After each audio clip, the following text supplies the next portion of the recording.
This is the Lone Crater YouTube. We hope this video helps.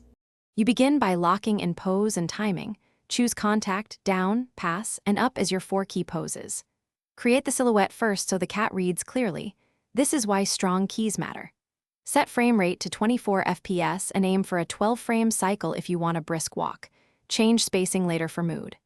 Once done, draw a simple spine line and mark leg lengths and head placement so every subsequent in between follows consistent anatomy.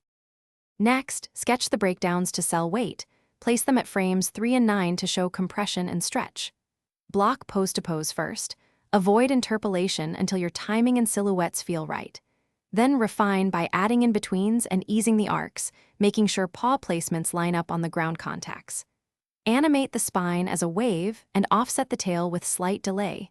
This is how you get natural overlap. Make sure to check silhouettes against a neutral background as you refine. Finally, clean up spacing and refine arcs. Adjust ease in and ease out so steps feel grounded and soften any linear motion that causes sliding. Add secondary details, ear flicks, whisker flicks, subtle head bob, and a tiny breath. These sell life. Check the loop by ping-ponging or cycling the animation. Watch for foot sliding, pops, or joint snapping. If things go wrong, respace the offending keys and add an extra breakdown to fix timing. This small tweak often solves. Thanks for watching. Consider subscribing if we helped you.